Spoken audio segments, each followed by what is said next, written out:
on the body composition one? Changing body composition? Is that what you're on? No, I went back to the table with the little man running on the treadmill. No, I can see it on the side, but not the big ones, still the body composition. Okay, all right, then I'm going to just have to quickly pull that apart. We'll do it a different way. That's okay. My mother would never have believed that I could be this flexible. She would have sworn blind that that wouldn't work. Okay, so I don't need that. We're going to stop sharing there. And we are going to share a file. Add a file.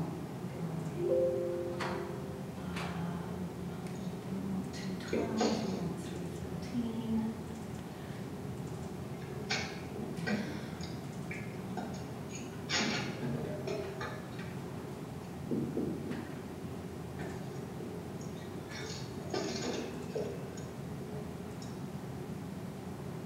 It's just converting.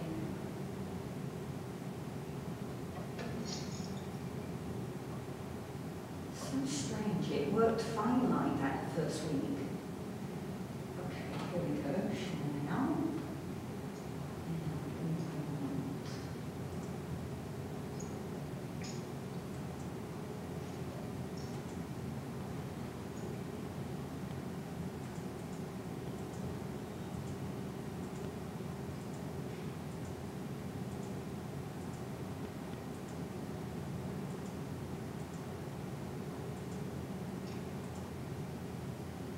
Exercise, calorie expenditure of resistance aerobic. There's our study that we looked at on Monday. Okay, this is the slide we're on. Good. All right. That means that I need, sorry guys, I'll be with you in 2 seconds. My back saver. Okay. Uh-oh, okay. Just keep trying. All right, so, as you probably would expect, for the most part, we have lower body fat measures for athletes than the average person. Remember that on our original chart that we were looking at, what was healthy, right? A lower limit for men. Some sources are going to go down to 3. I think I said to you 3 is really low. So I would aim at 5% being the lowest you're looking for a male, and 12 to 14% for females. Okay, probably 12, 13, 14 for endurance type athletes. You're going to see higher body fat measures than that for, say, a javelin thrower, right? Because other than the runner, the javelin thrower isn't required to get her body mass up off the ground and have air time in the skill. So she would be able to have a higher body fat percentage, okay? On Thursday, we'll look at some different techniques. That's tomorrow, right? We'll look at some different techniques for measuring body composition, and different techniques vary in results. So it's really important that if you're going to do that, if you're going to measure body fat percentage in any way, that you use the same way of measuring later on in the training program, right? Don't start with one version and then change to a different version, because the levels of error are different in the different techniques. One thing to think about that sometimes we don't always give our athletes credit for is that making them drop body fat percentage doesn't always lead to optimal performance. All right? So it's important that some people just don't feel good when they're really lean, right? And if I don't feel good, then I'm not going to perform well. Okay? So that's something to bear in mind. There's a difference. Like when I was a gymnast, I was way heavier than I am now. And they used to tell me all the time, you're too heavy, you're too heavy, you're too heavy. We can't teach you this skill, you're too heavy. And it messed with my brain for the rest of my life. But I do have 2 ruptured Achilles tendons, right? So maybe they were right. Perhaps if I had been 30 pounds lighter, I wouldn't have 2 ruptured Achilles tendons to deal with now I'm getting old, right? So, you know, you've got to weigh up when you're working with people, weigh up, like what is not safe for the sport that they're trying to perform in versus what is me just wanting all my athletes to look really lean and fit, right? You've got to find that kind of compromise in there.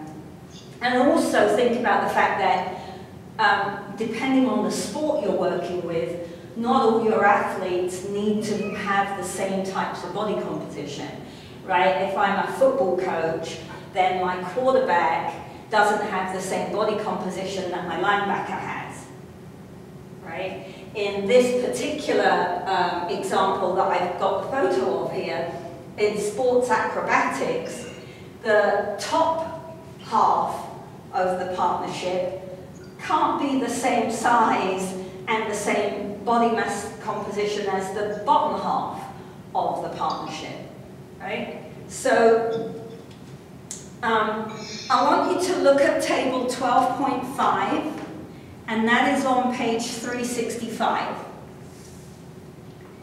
And there are 2 groups of athletes on that table that have a particularly increased health risk.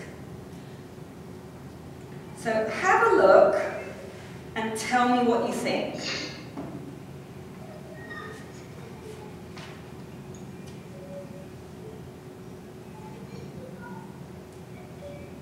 Someone has their microphone on, if whoever that is, if you could turn your microphone off, please, so we're not getting the background noise.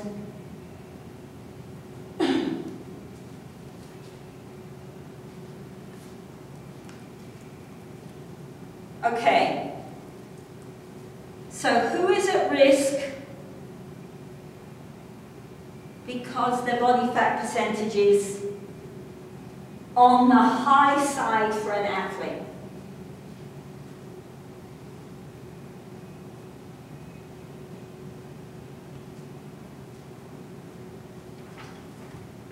Go.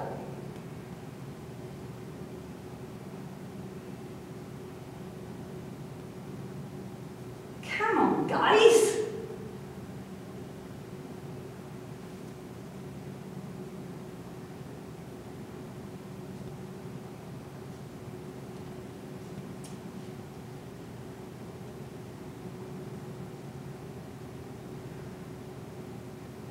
Okay, who's going to be the first person to admit they dialed into class without their textbook?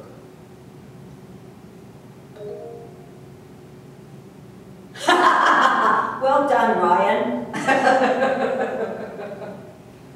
All right, so that could be a little bit of homework for you then. Look at table 12.5 after class, and there is a group of athletes who are on the high side for their body fat percentage, and there are a group of athletes who are at an increased risk because their body fat percentage is too low.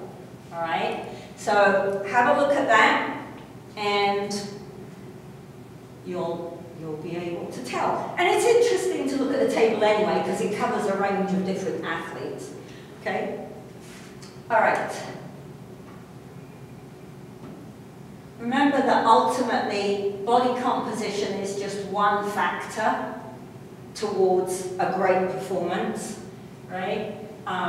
It can be a big factor, but there are other things involved, you know, my mental motivation, my determination, my parents having enough money to put me into a program, right? There's tons of other kinds of factors going on there.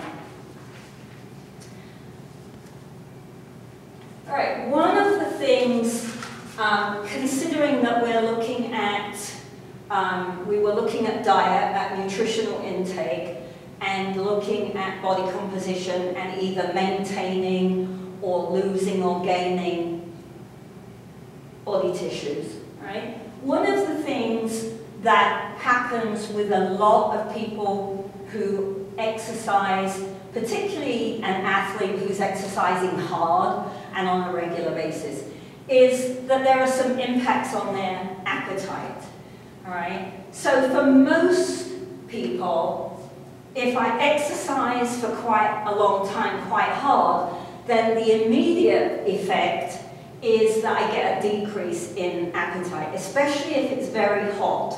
So this summer, when we had 110 degrees for like 10 days in a row, if you're an individual that likes to exercise outside, then you may have found that when you finish your exercise session, the thought of eating was just not, like you just couldn't have put anything in your stomach. It doesn't last very long, right?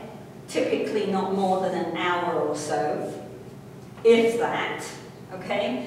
But as I said, particularly if you're working out or you're in a weight room and the air conditioning has gone out, or they don't want to run the air conditioning because it's too expensive, right? Something like that. So we see this immediate effect of a decrease in appetite, and I just don't feel like I can eat anything right now. That's going to become important. We'll come back to this idea when we look at supplementation for optimal performance, okay? So the decrease can occur for several different reasons. One is that when I exercise, my epinephrine and my norepinephrine, among other things, rise quite rapidly and stay elevated for quite a long time after I've finished exercising. So they may be impacting appetite. The raise in body temperature could be a factor. Hormonal changes that occur during exercise could be a factor, or it could be any combination of those. As I said, it tends to happen more when the environment you're working out in is warm or hot. If it's cold, you don't see the effect quite as much. So that's like an immediate short term.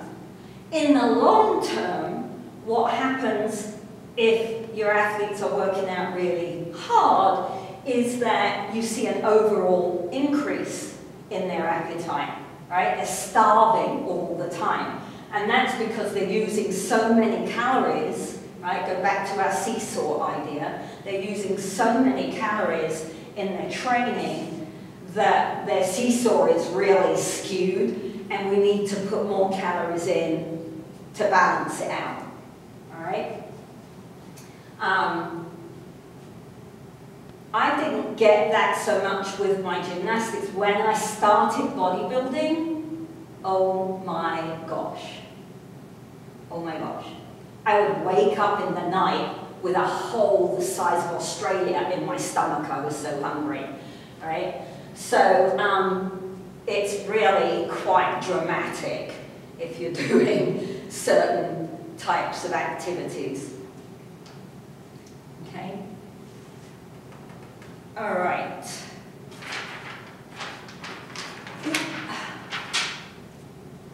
Any questions? Just so, these hormones that they mentioned, ghrelin, leptin, and insulin, you know, insulin is the hormone that's responsible for transporting glucose out of the bloodstream into the muscle tissue so that we can use it for energy. and let me check because I'm going to get this round the wrong way. Ghrelin stimulates appetite and leptin suppresses appetite.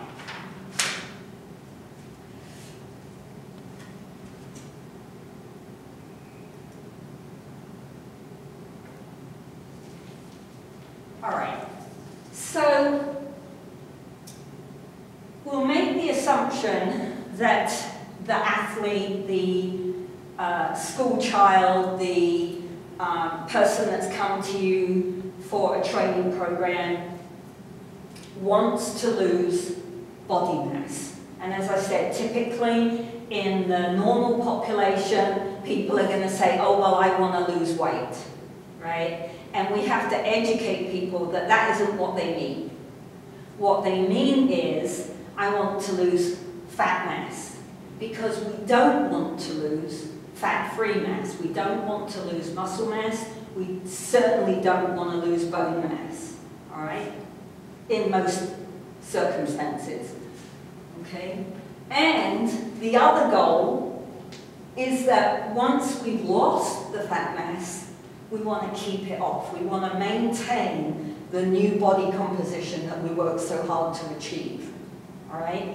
And that is one of the biggest issues that people trying to lose weight have, this yo-yo dieting, weight gain, weight loss situation, all right?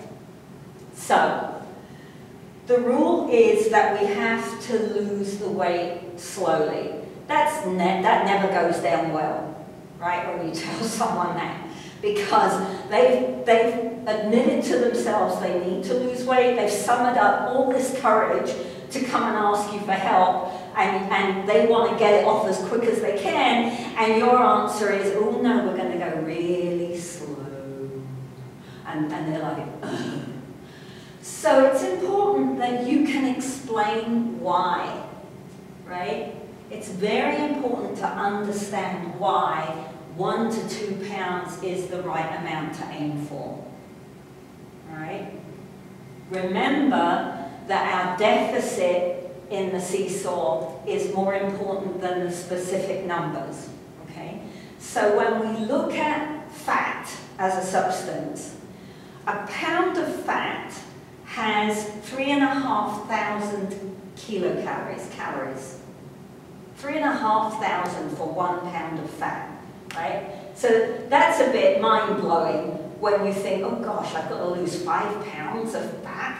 That's a lot of calories, okay? So if I understand that 1 pound of fat is 3,500 calories, then the next piece of the puzzle you have to explain is the seesaw deficit idea, okay?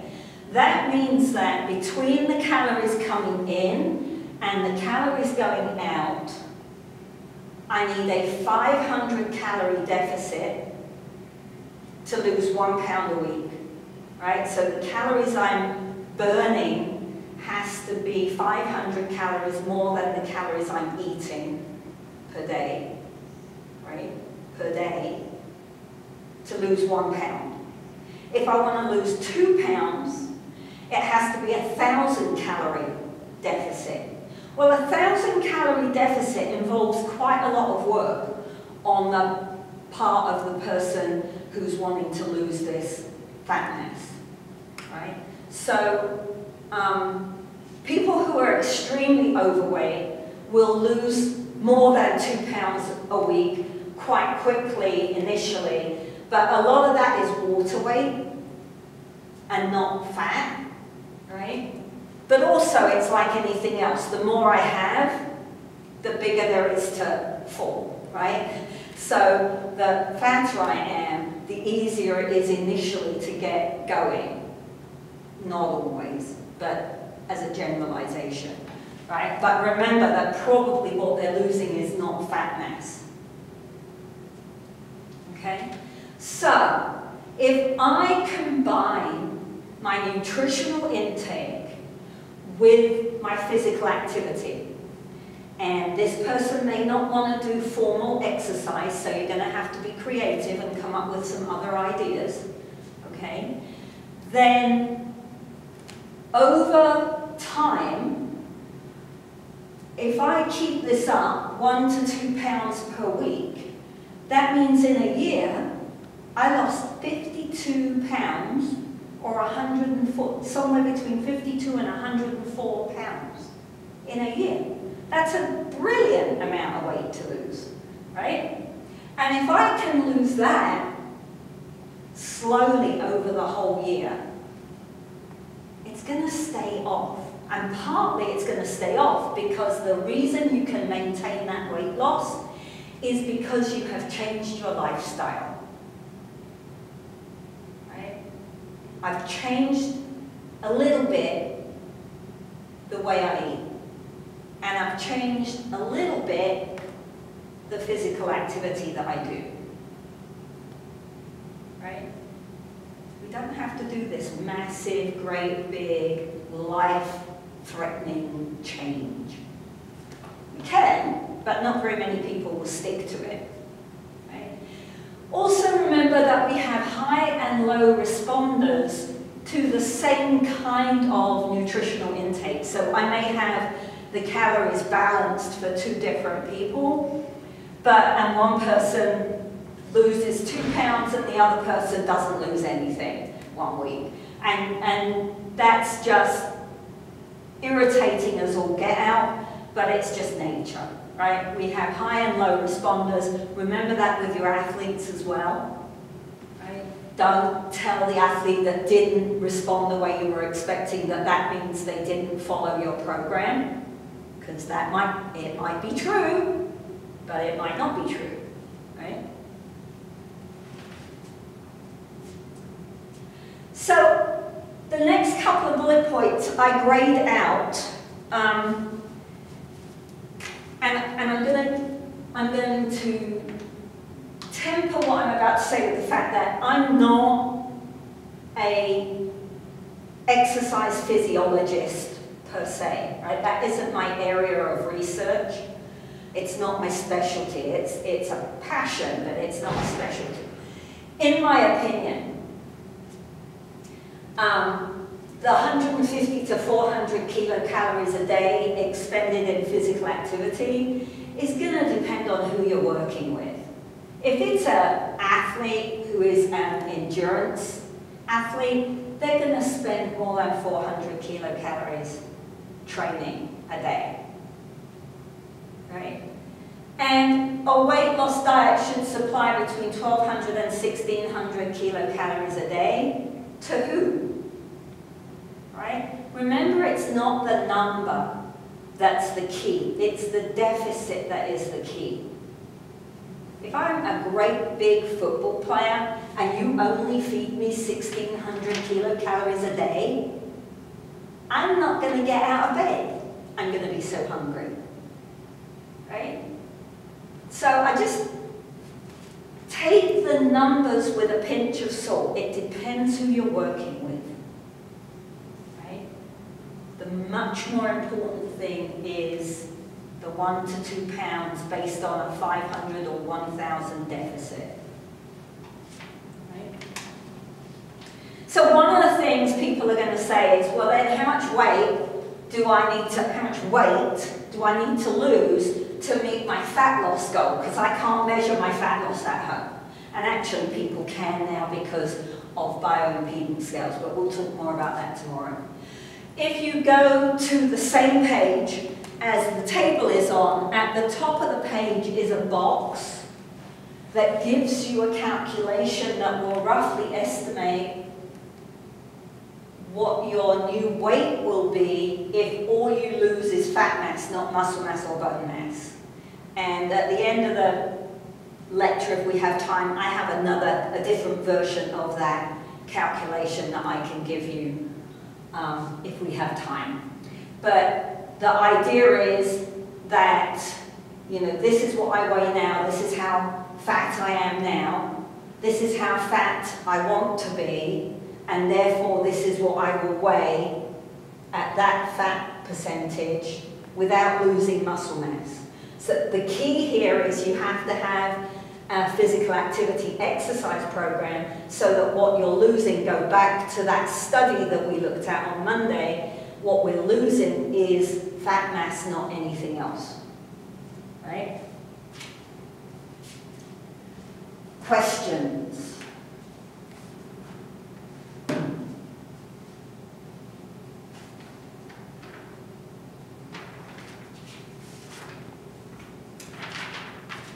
No questions. Okay. Can't do this with my left hand. No.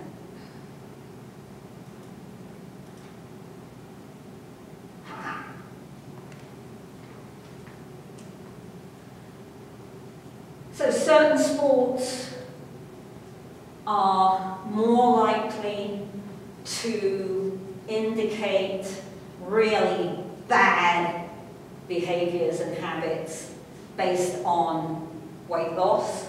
All right? A lot of them will try to do crash diets.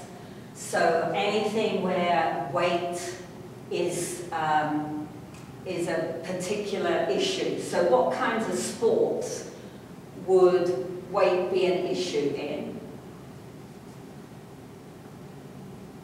What would be some examples that would be more likely to indicate these poor behaviors that you need to watch out for?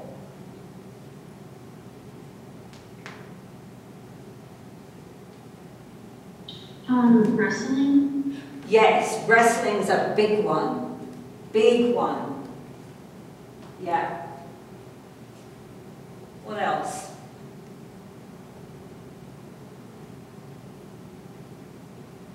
You had mentioned gymnastics, right? Yeah, gymnastics is bad. So any of the sports where how you look plays a part in how you score. So diving, ice skating, gymnastics, they're all pretty bad. Anything where you have to be weighed before you compete. So like powerlifters, I did a powerlifting competition in college once. It's the silliest thing I ever did. You get on the scale and they go, oh, okay, you're going to be in this category, but we'll weigh you again before you compete. And so you spend the next hour running around the gym in a rubber suit, trying to, or taking laxatives or diuretics and going to the loo to try to lose enough weight to get down into the next category. It's very dangerous, extremely silly. Jockeys, right? Jockeys have to be weighed before the race. So they're another one that's at risk. Anything where the outfits that are typically worn are very skimpy. So now we're finding volleyball players are becoming more at risk because volleyball outfits are getting teenier and teenier and teenier, and so now we're seeing some more problems amongst volleyball teams, right? So any of those kinds of factors. So one of the things we will come back and do in a lot more detail later on is looking at fluid intakes and dehydration. But one of the problems that we have with crash diets is that they often lead to dehydration, and that has negative effects not just on your health, but on your sport performance often. All right, so we don't have enough energy if we cut carbohydrates to perform well, right? Because carbohydrates are key, as we're going to find out over the next couple of weeks. Carbohydrates are really key for performance. So dehydration of around 3 to 4% of your body mass can lead to a decline in aerobic performance. So if I'm a cyclist or a runner, I'm going to see a drop in performance. You only need like 1% dehydration to start seeing cognitive impairment, right? So memory issues, attention issues particularly. So in classrooms, it's really important that we allow kids to have access to water, or that when you're here you bring your water to class, because if you get just a little bit dehydrated, the opportunity to pay close attention to the work that's going on in class drops away, right?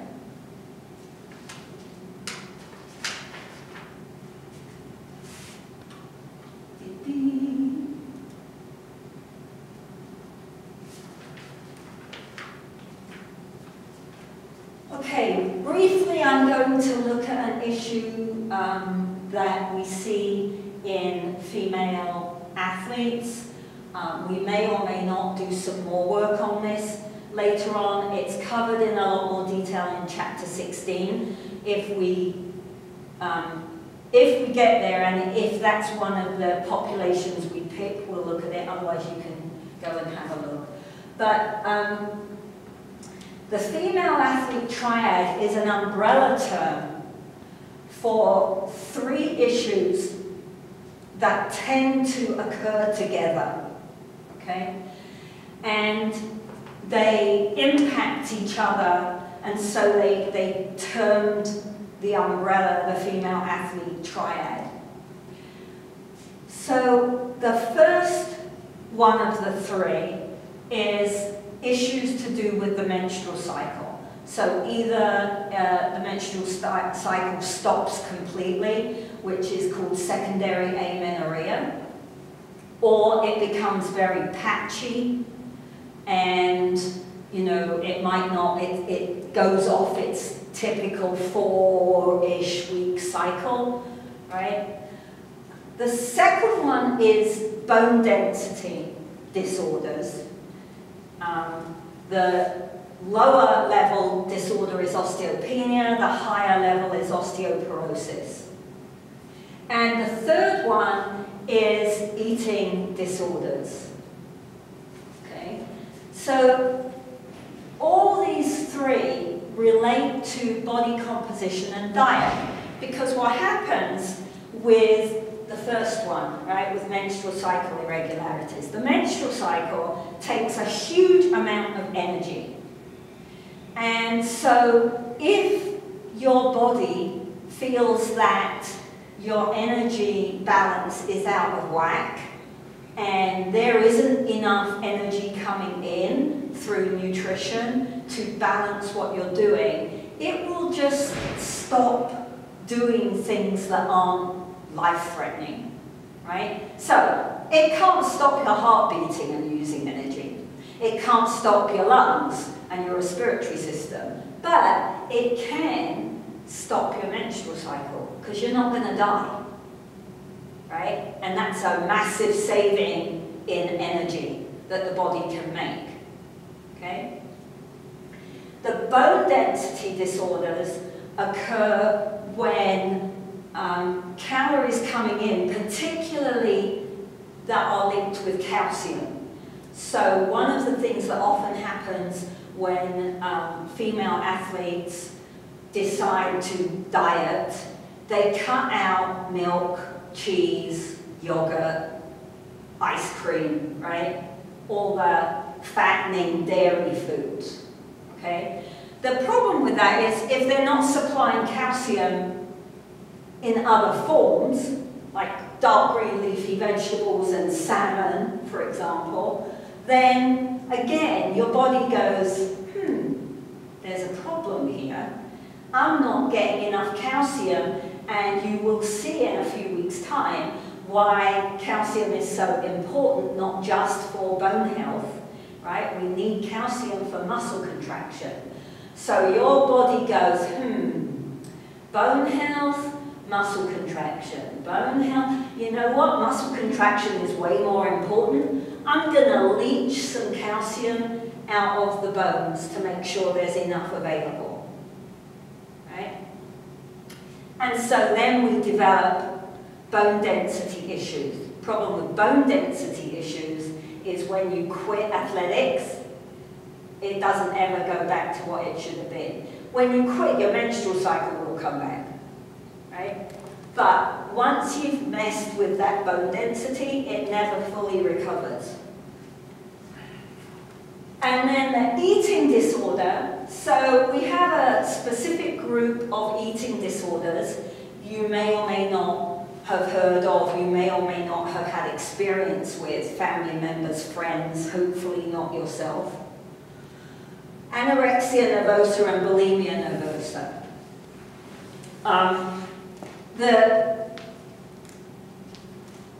I'll give you some criteria for those, some characteristics rather for those in a minute.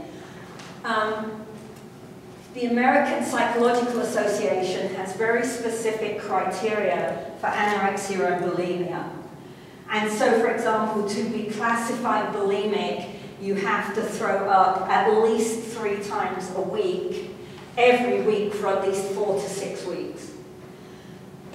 That's pretty dramatic, right? So what if you have an athlete who's only making herself vomit once a week, or twice a week, or just before a particular kind of training session, right? It isn't a consistent pattern. Then she's not likely to get classified as bulimic, but is that behavior acceptable? Right? No, that's not okay. She's not healthy, right?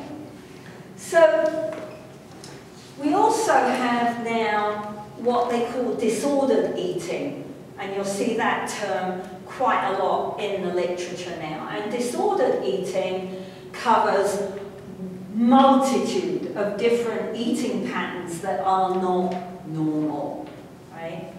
So they don't meet the criteria for anorexia or bulimia, but they're clearly not normal, okay?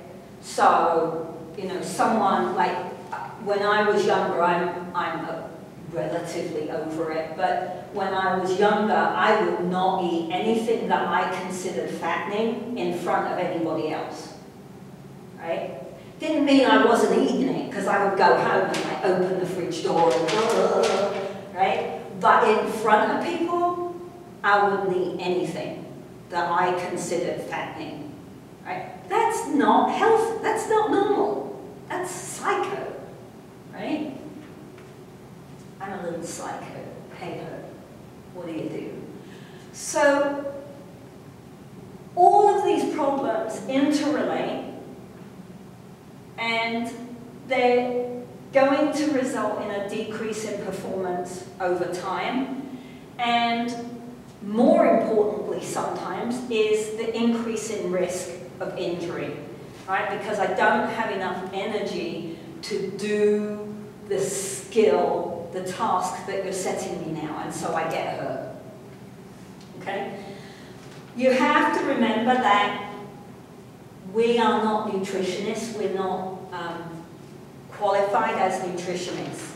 So you can't handle that. If you see this or you suspect this, you need to refer that person to a specialist, right? If you're a PE teacher and you suspect this in one of the students in your PE class, you probably need to contact their parents and get their parents to take them to a specialist. Depends. I guess if you're working with the older high school people, you could maybe tackle it one-to-one. But if you're working with younger kids, and don't think because they're younger they don't exhibit this problem, because they do, right? So, or they may, not they do. Again, you know, my background is a little crazy. I come from a sport that is renowned for this, and I had a lot of friends who have eating disorders. So my experience is not very happy when we're looking at this stuff. So just in case you don't know anyone who has these problems, anorexia is a refusal to put on weight above the average based on my height and weight, and often they won't even agree to be what is average, right? They have a very distorted body image. So people who are really ill with anorexia, if you get them to stand in front of a mirror, give them a crayon and say, draw your outline. The outline that they draw has no relationship at all to the little skinny person that's standing in front of the mirror. They're absolutely terrified of gaining any weight, and they will exhibit amenorrhea. So depending on their age, that could be primary or secondary. So primary amenorrhea means they never start their menstrual cycle, and secondary amenorrhea means they started but now it's stopped. Okay? People who are anorexic will often wear big baggy clothing to try to hide to everybody else how thin they are, because they like how thin they are, but they know they're going to get into trouble if other people know how thin they are. It's really a psychological disorder. Like, this is no longer, once we're talking, it's not just eating disorders. Eating disorders are psychological disorders. They need help. Right? You can't just say, well, you can't come back to training until you put on 5 pounds. Because now not only did you tell them to do something they're not going to do, you took away any support system they had. Right? The other eating disorder, bulimia, is very different, and it's a little bit harder to catch, I think, because a bulimic will eat. So you go on a road trip with your athletes, and all your athletes eat the food that's on the table in front of them. Okay? So it's not as visible as anorexia. The thing about bulimia is that they will purge.